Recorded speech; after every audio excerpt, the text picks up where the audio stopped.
दोस्तों नमस्कार, एक बार फिर से स्वागत है आपके अपने YouTube चैनल देव जी के ट्रिक्स में। तो दोस्तों हम लोग यहाँ पर हिंदी का एक बेहतरीन टेस्ट लगाने वाले हैं, जहाँ पर आपके 80 प्रश्न लिए गए हैं। 50 प्रश्न आपके हैं जो कि मुहावरे और लोकोक्तियों से, और 30 प्रश्न आपके जो हैं वो आपके हैं जो आपके रचना और कवि से संबंधित हैं।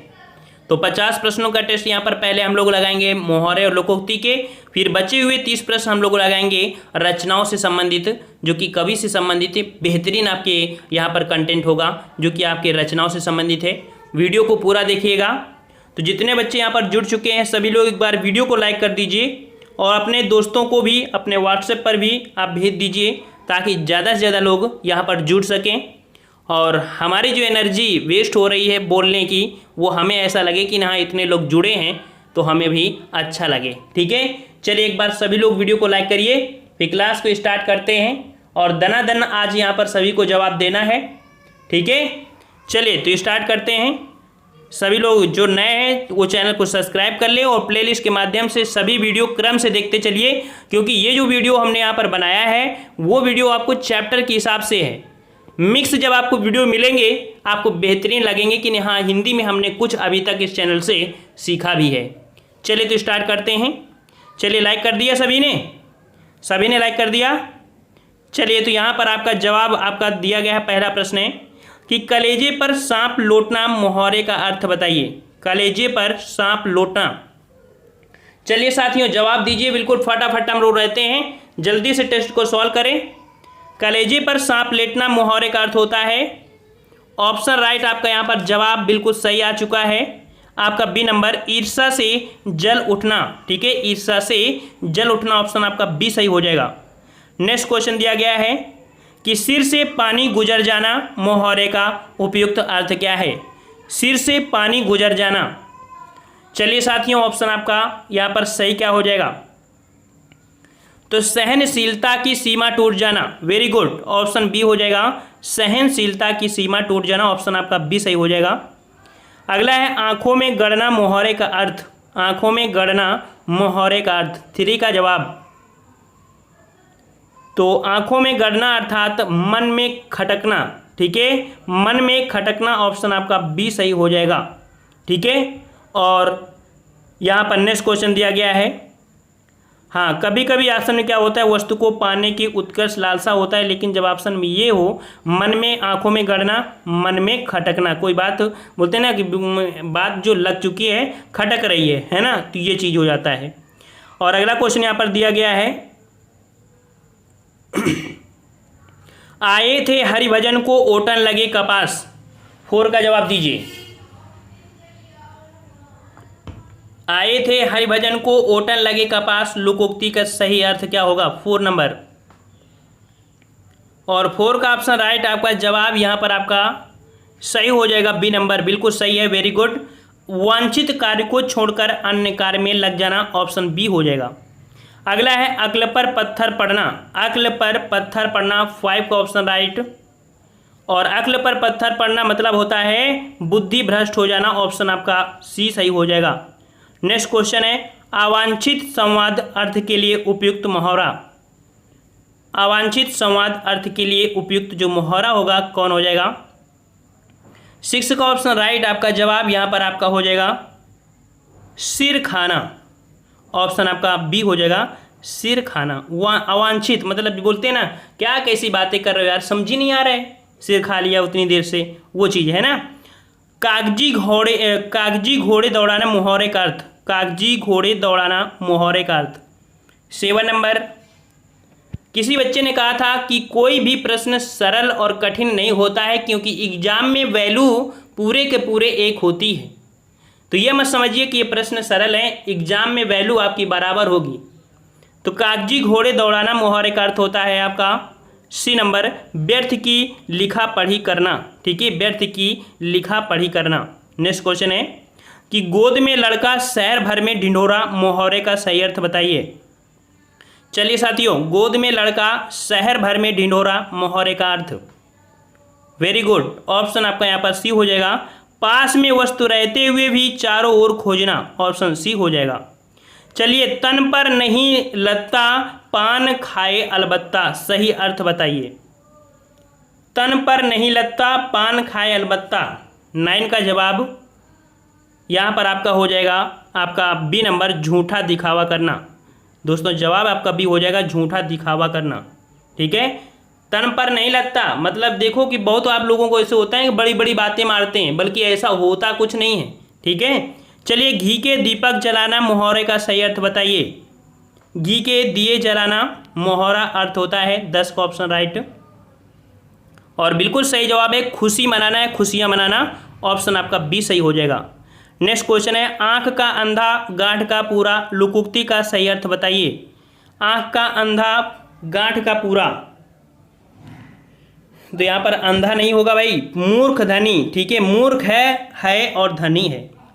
आप लोग देखते हैं कि कोई कोई होता है गांव में बहुत धनी होता है, लेकिन दिमाग नहीं होता है कि उसको पैसे का एडजस्ट कैसे किया जाए। ठीक है, चलिए नेक्स्ट क्वेश्चन दिया है कि आग में घी डालना मुहावरे का सही अर्थ बताइए। आग में घी डालना होता है कभी कभी, ऐसा वो देखने को मिलता है। आग में घी डालना मुहावरे का सही अर्थ होता है 12 का ऑप्शन सी हो जाएगा, क्रोधी को और अधिक उत्तेजित करना। ऑप्शन आपका सी हो जाएगा। नेक्स्ट क्वेश्चन है कीचड़ उछालना मुहावरे का सही अर्थ। कीचड़ उछालना मुहावरे का अर्थ हो जाएगा, चलिए साथियों बिल्कुल सही जवाब आ रहा है, बदनाम करना। ऑप्शन सी हो जाएगा, बदनाम करना। नेक्स्ट क्वेश्चन दिया है कि अवसरवादी व्यक्ति हमेशा अपना उल्लू सीधा करने का प्रयास करता है। तो यहाँ पर सही पूछा गया है अपना उल्लू सीधा करना, मुहावरे का अर्थ पूछा है अपना उल्लू सीधे करना, अर्थात यहाँ पर हो जाएगा स्वार्थ पूर्ति। स्वार्थ पूर्ति, जब काम निकल जाता है तो अपना उल्लू सीधा कर लेता है। ठीक है, ऑप्शन बी हो जाएगा। अगला है कपटी मित्र। कपटी मित्र यहाँ पर बताना है, कपटी मित्र 15 का ऑप्शन आस्तीन का सांप। ठीक है, आस्तीन का सांप। देखो दोस्त जो होता है बिल्कुल पास होता है, हो सकता है कि अपने दिल की हर बातें अपने दोस्त को बता दी जाए। ठीक है ना, लेकिन अगर वहीं ऐसा दोस्त अगर हो जो आपकी पोल को खोल दे दूसरे, या कपट करे आपके साथ, उसे बोलते हैं आस्तीन का सांप। अगला है बात तय थी लेकिन ऐन मौके पर उसने या उसके इनकार करने से सारा काम रुक गया। सारा काम रुक गया मतलब कि बात यहाँ ये हो गई कि सारा काम रुक गया, मतलब बात यह हो गई कि गुड़ गोबर हो गया। क्या हो गया? गुड़ गोबर हो गया। ठीक है, बोलते हैं इतना काम किया यार, सब गुड़ गोबर कर दिया। चलिए अगला क्वेश्चन है मुंशी प्रेमचंद उपन्यास सम्राट कहे जाते हैं। ये पॉइंट याद रखने, मुंशी प्रेमचंद को उपन्यास का सम्राट कहते हैं। उनका लेखन अति उत्तम है। तो लेखन अति उत्तम है, लेखन अति उत्तम है, इसका बताना है, इसके लिए मोहरा बताना है। लेखन अति उत्तम है मतलब कि तूती बोलना, कलम तोड़ना या तूती बोलना। लेखन अति उत्तम है, तो यहाँ पर जवाब हो जाएगा दोस्तों ऑप्शन बी। यहाँ पर क्या हो जाएगा? कलम तोड़ना। यहाँ पर ऑप्शन आपका गलत दिया गया है, डी, तूती बोलना नहीं होगा। लेखन अति उत्तम है। ठीक है, मतलब बोलते हैं ना आपकी राइटिंग बहुत अच्छा चल रही है, ऐसे बोलते हैं ना, बोलते हैं कलम तोड़ लिखता है, बोलते हैं ना कलम तोड़ना। तो ये आपका बी हो जाएगा, यहाँ पर आपका डी नहीं, यहाँ पर बी होगा। ठीक है दोस्तों, चलिए बच्चों को जरा सी शरारत पर विवेक ने रिक्त स्थान के लिए उपयुक्त मुहावरे का चयन कीजिए। विवेक ने क्या किया? बच्चों को जरा सी शरारत पर विवेक ने क्या किया? विवेक सर नहीं है एग्जामपुर वाले। ठीक है, चलिए यहाँ पर बच्चों की जरा भी शरारत पर विवेक सर ने क्या किया भाई? घर सिर पर उठा लिया। घर सिर पर उठा लिया, यहाँ पर आपका ये हो जाएगा भाई। ठीक है, यहाँ पर ये भरा जाएगा, बच्चों की जरा सी शरारत पर विवेक सर ने घर सिर उठा लिया। अगला है यहाँ पर अंधों में काना राजा, अर्थ बताइए। अंधों में काना राजा, अर्थ बताइए। अंधों में काना राजा 19 का जवाब। तो अज्ञानियों में अल्पज्ञान वाले का सम्मान होना। ठीक है, मतलब अज्ञानी है, अल्प ज्ञान है और उसका सम्मान हो रहा है। ठीक है, नेक्स्ट क्वेश्चन दिया है अपने पैर पर कुल्हाड़ी मारना का अर्थ। अपने पैर पर कुल्हाड़ी मारने का अर्थ क्या होता है भाई? स्वयं अपने को हानि पहुंचाना। ऑप्शन आपका यहाँ पर डी सही हो जाएगा। अंधेर नगरी का अर्थ बताइए। अंधेर नगरी, अंधेर नगरी का जवाब यहाँ पर सही क्या हो जाएगा आपका? तो यहाँ पर साथियों जवाब बिल्कुल साथ में आना चाहिए। और जितने लोग नए हैं हमने बता दिया है, वीडियो लाइक करिएगा और चैनल को सब्सक्राइब कर लीजिए। चलिए अंधेर नगरी। तो 21 का जवाब यहाँ पर सही आ चुका है। सभी का जवाब है यहाँ पर कि अन्याय की जगह। ठीक है, क्या होगा दोस्तों? अन्याय की जगह। अंधेर नगरी अन्याय की जगह। आग में घी डालना का अर्थ क्या होता है? किसी के क्रोध को भड़काना, है ना। तो ऑप्शन आपका सी सही हो जाएगा, जो कि अभी आपने पढ़ा था। आड़े समय पर काम आना का अर्थ, आड़े समय पर काम आना का अर्थ बताया है। आड़े समय पर काम आना मतलब होता है जब कभी कभी देखते हैं ना कि आपकी जेब में रुपए पड़े हुए हैं, कहाँ पर? मोबाइल में, और इसके बाद आप कहीं जा रहे हैं, आपने देखा कि हमारे थैली में तो कोई पैसा नहीं है, तब आपने देखा कि अरे यार हमने मोबाइल में रख लिया था यार, चलो कम से कम यही काम आ गए। तो मुसीबत में काम या मुसीबत में सहायक होना, इस प्रकार से उसे हम लोग जोड़ सकते हैं। या कोई ऐसा व्यक्ति जो हो जो मुसीबत के समय आपको साथ दे, वही सबसे बड़ा भगवान होता है। ठीक है, अगला क्वेश्चन यहाँ पर है, ईमान बेचना का अर्थ बताइए। ईमान बेचना का अर्थ, चलिए साथियों, ईमान बेचना का अर्थ होता है आपका तो अपने कर्तव्य से हट जाना। ऑप्शन आपका डी हो जाएगा, अपने कर्तव्य से हट जाना। काठ का उल्लू का अर्थ बताइए। काठ का उल्लू, काठ का उल्लू जो होता है वो मूर्ख होता है। क्या होता है? मूर्ख होता है काठ का उल्लू। ठीक है, अगला क्वेश्चन है कि द्रौपदी का चीर का अर्थ क्या है? द्रौपदी का चीर, आपने महाभारत देखा होगा, द्रौपदी का चीर हरण देखा होगा। उस समय देख रहे थे कि साड़ी खत्म ही नहीं हो रही थी, अर्थात कभी ना समाप्त होने वाला। सी नंबर आपका हो जाएगा। अगला है भागीरथ प्रयत्न का अर्थ। भगीरथ प्रयत्न का अर्थ, भगीरथ अर्थ बताइए भाई। तो भागीरथ को अगर आप जानते हैं तो इसका जवाब आप जरूर दे पाएंगे कि भागीरथ ने बहुत कठिन परिश्रम किया था, अपने कई पूर्वजों की यहाँ पर कह सकते हैं उनको मुक्ति दिलाने के लिए। ठीक है, कहते हैं कि 1000 लोग थे और वो लोग श्राप से नष्ट हो गए थे, तो उनको श्राप से मुक्त दिलाने के लिए, गंगा को पृथ्वी में लाने के लिए भागीरथ ने बहुत अथक प्रयत्न किया, प्रयास किया। वही चीज़ है कि भागीरथ प्रयत्न। 27 का जवाब यहाँ पर आपका हो जाएगा बी नंबर, असाधारण प्रयत्न। मतलब कि जिसे हम लोग कह सकते हैं बहुत ज़्यादा उन्होंने संघर्ष किया हो। ठीक है, तो यहाँ पर आपको भी संघर्ष इसी प्रकार से करना है। अगर आपको जॉब लेनी है तो आपको भगीरथ प्रयत्न करना होगा। ये मत सोचो कि चलो हमने यूट्यूब से पढ़ के हमने यहाँ पर एग्जाम फाइट कर दिया, ऐसा उदाहरण आपको देखने को नहीं मिलेगा। जो एग्जाम पा जाने के बाद उदाहरण देते हैं कि हमने यूट्यूब से पढ़ लिया था और हम खुद से पढ़ लिए हैं और इसके बाद जॉब पा लिए, वो बिल्कुल फेक होते हैं। ठीक है, याद रखना, बुकों से पढ़ना, कोचिंग से पढ़ना, गुरु से पढ़ना, यूट्यूब से पढ़ना, सब मिला के पढ़ाई होती, तभी वो अथक प्रयास करने के बाद एक जॉब पाता है। और जिस दिन ईमानदारी से जॉब पाता है उसकी आंखों से आंसू आ जाते हैं, याद रखिएगा। ठीक है, चलिए एक बार वीडियो को लाइक करिए, हम भी आगे बढ़ते हैं। चलिए भीष्म प्रतिज्ञा का अर्थ बताइए। भीष्म प्रतिज्ञा का अर्थ, भीष्म प्रतिज्ञा का अर्थ होता है दृढ़ प्रतिज्ञा लेना। भीष्म प्रतिज्ञा हो गया दृढ़ प्रतिज्ञा, अर्थात आप भी प्रयत्न करिए, आप भी प्रतिज्ञा कर लीजिए कि नहीं, हमको अपने मार्ग से तब तक नहीं हटना है, तब तक नहीं हटना है जब तक हमारा लक्ष्य और हमारा गोल हमारे पास ना हो, हमारी जॉब हमारे मुट्ठी में ना हो, तब तक आप प्रयास करिए। ठीक है, कभी हार मत मानिए, दृढ़ प्रतिज्ञा हो जाएगा। चलिए नेक्स्ट क्वेश्चन दिया है, खून पानी होने का अर्थ। खून पानी होने का अर्थ, और 29 का जवाब क्या हो जाएगा? खून पानी का अर्थ हो जाएगा बी नंबर, कोई असर ना होना। ऑप्शन बी हो जाएगा, कोई असर ना होना। अगला क्वेश्चन यहाँ पर दिया गया है कि अंतड़ियों में बल पड़ना। अंतड़ियों में बल पड़ना मुहावरे का अर्थ हो जाएगा। अंतड़ियों में बल पड़ना अर्थात बहुत हंसना।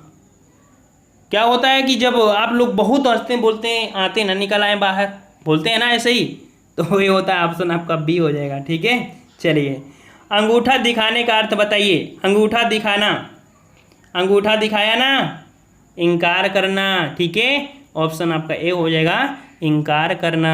नेक्स्ट क्वेश्चन दिया गया है, उल्लू सीधा करना अर्थ बताइए। उल्लू सीधा करना, तो उल्लू सीधा करना मतलब होता है अपना काम निकालना। ऑप्शन डी हो जाएगा, अपना काम निकालना। अगला है माथा ठनकना का अर्थ बताइए। माथा ठनकना, माथा ठनकना मतलब क्या होता है?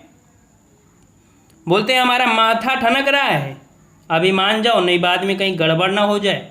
बाद में मतलब होता है आशंका, अर्थात अनिष्ट की आशंका, अर्थात कहीं कुछ गड़बड़ ना हो जाए। ठीक है, अनिष्ट की आशंका। अगला क्वेश्चन है कि ठीकरा उठना का अर्थ, ठीकरा उठना का अर्थ, ये आपके लिए टफ हो सकता है। ठीकरा शब्द क्या है?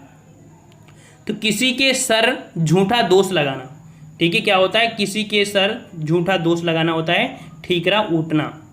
उलट फेर होने का अर्थ बताइए। उलट फेर होना, उलट फेर होना मतलब होता है, बिल्कुल है, परिवर्तन होना। ऑप्शन आपका डी हो जाएगा, परिवर्तन होना।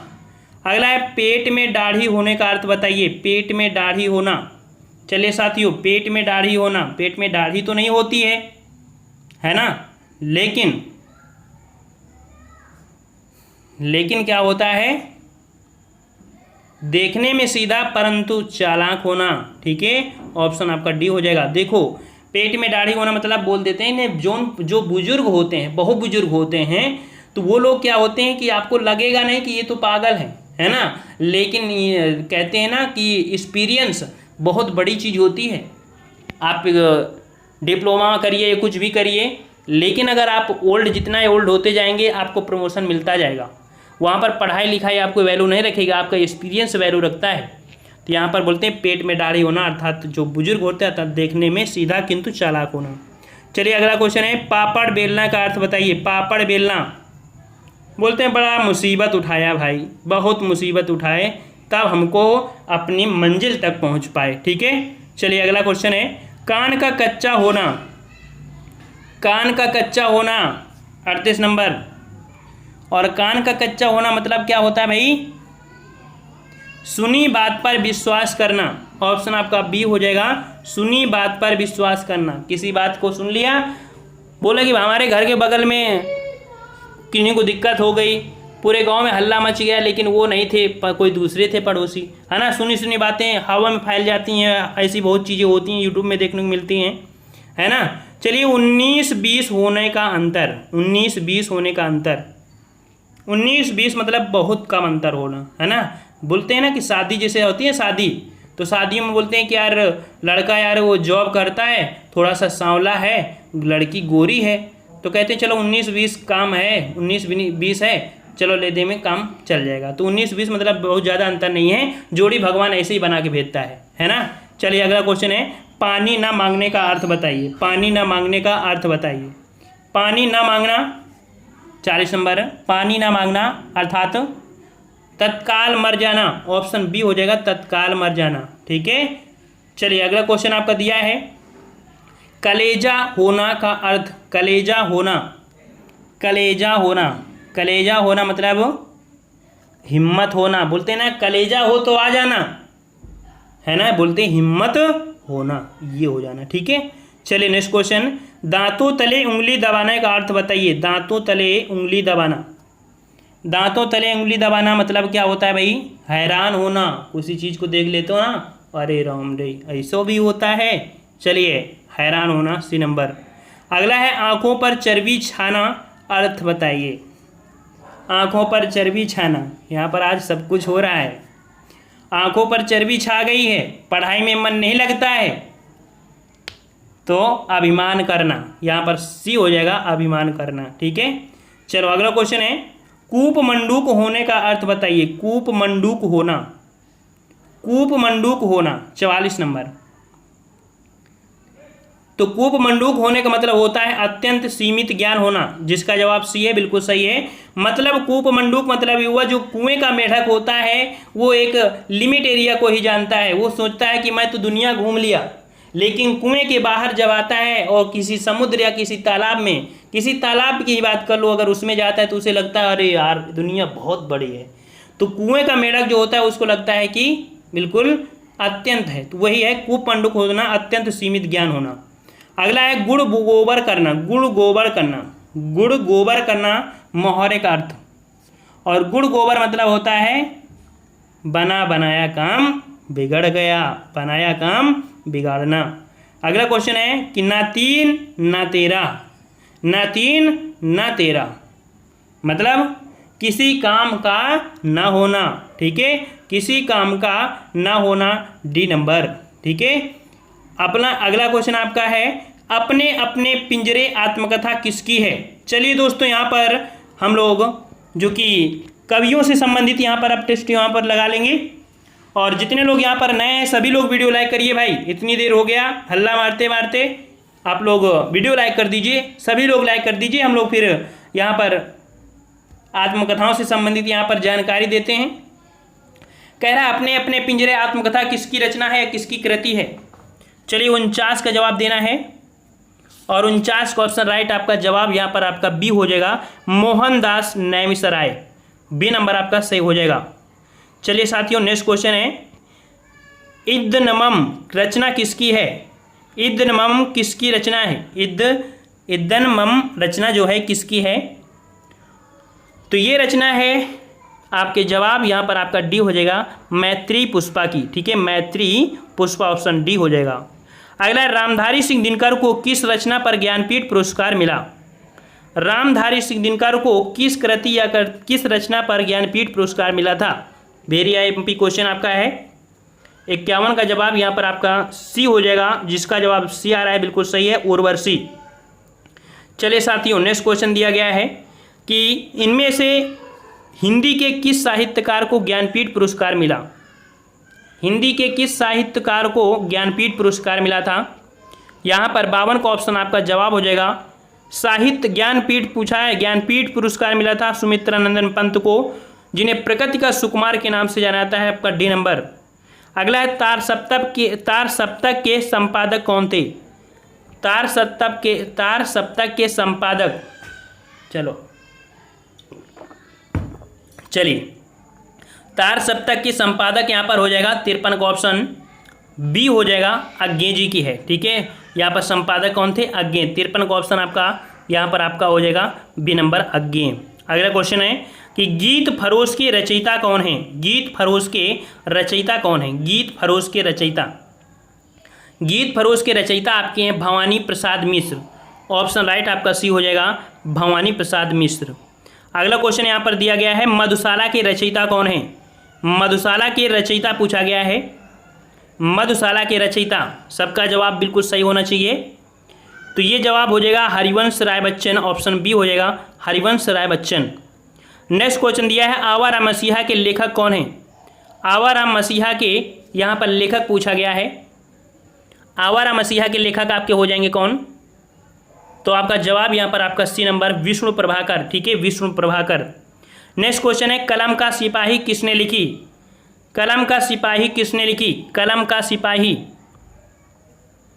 और कलम का सिपाही लिखी है अमृत राय, ऑप्शन आपका बी हो जाएगा, अमृत राय। नेक्स्ट क्वेश्चन, रक्षाबंधन नाटक के रचयिता कौन है। रक्षाबंधन नाटक के रचयिता, एक दिन वीडियो में कोई राहुल कुमार थे, वो सिस्टर को ढूंढ रहे थे, है ना, बोल रहे थे हमें किसी बहन की ज़रूरत है, किसी ने रिप्लाई नहीं दिया, बहन के नाम पे किसी ने रिप्लाई नहीं दिया, आदर के लिए दे देते शायद। चलिए, रक्षाबंधन नाटक के रचयिता पूछा गया है। यहाँ पर 58 का जवाब हो जाएगा आपका बी नंबर, यहाँ पर हरिकृष्ण प्रेमी, हरिकृष्ण प्रेमी, ठीक है। अगला क्वेश्चन यहाँ पर दिया गया है, कौन सा नाटक भारतेंदु का नहीं है। कौन सा नाटक भारतेंदु का नहीं है। 59 का ऑप्शन आपका यहाँ पर जो भारत दुर्दशा है, अंधेर नगरी है और चंद्रावली नाटिका ये भी है, लेकिन स्वर्ण विहार नहीं है, ठीक है, ऑप्शन बी हो जाएगा। अंजो दीदी के रचनाकार बताइए। अंजो दीदी, यह अंजो दीदी है और इनके रचनाकार पूछा गया है और जवाब यहाँ पर आपका सही हो जाएगा सी नंबर, उपेंद्र नाथ अश्क, ठीक है, सी नंबर उपेंद्र नाथ अश्क। चलिए जवाब देते रहिए भाई, आप लोग सुने मत ये कि हम सुनाते चले जाएं। इनमें से मोहन राकेश कृति कौन सी है। चलिए जवाब दिए 61 नंबर।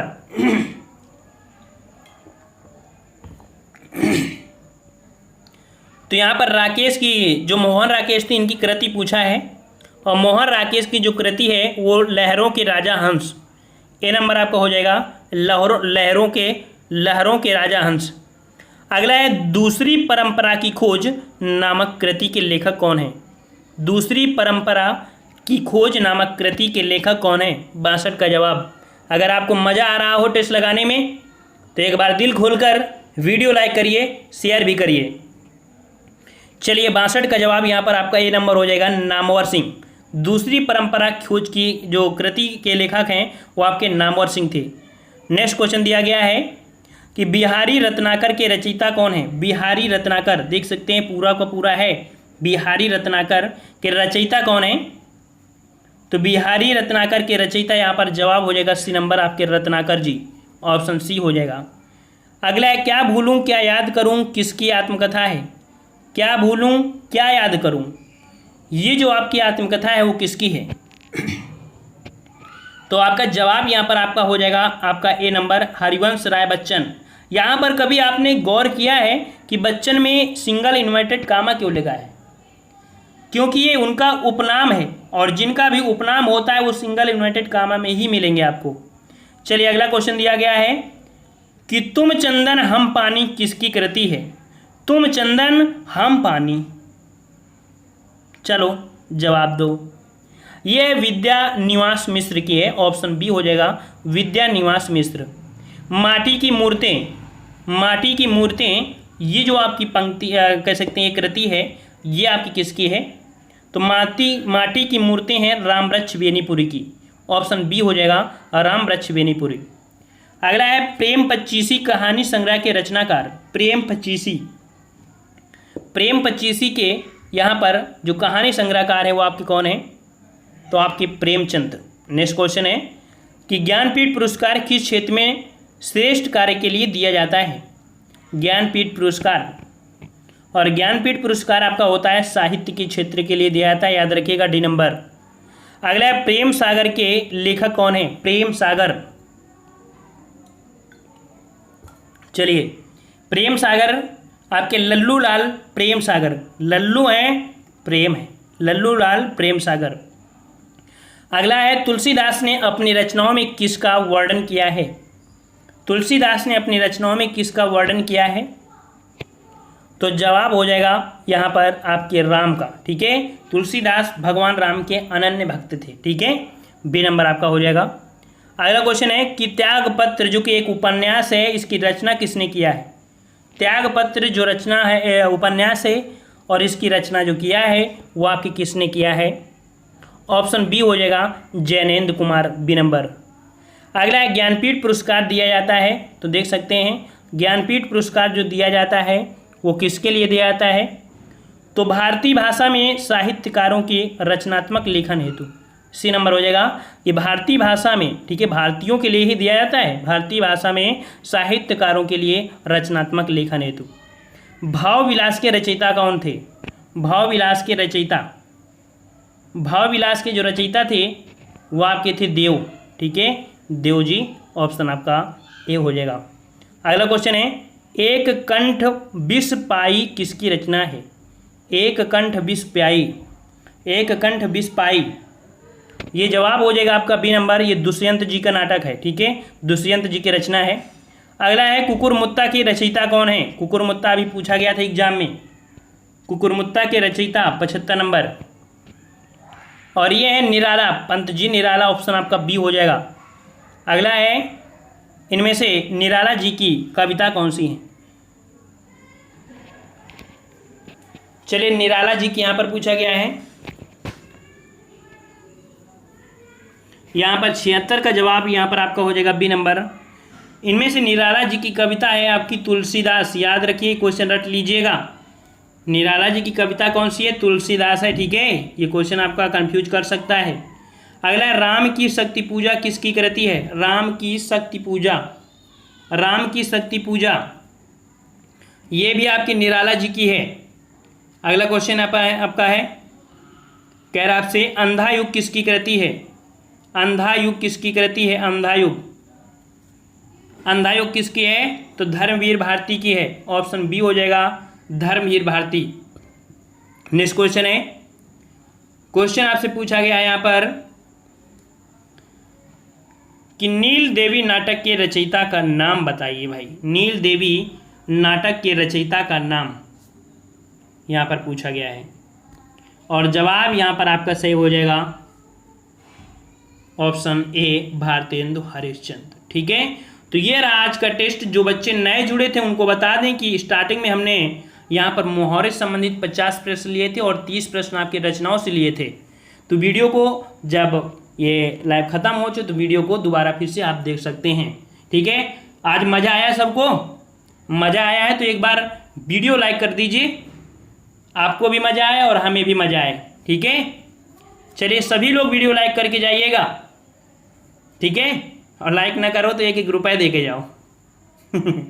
चलो आप लोग लाइक कर दीजिए भाई, हम फ्री शिक्षा आपको दे रहे हैं और आपको फ्री शिक्षा ही देते रहेंगे। ठीक है, चलिए हम लोग मिलते हैं नए वीडियो में। धन्यवाद। जय हिंद, जय भारत।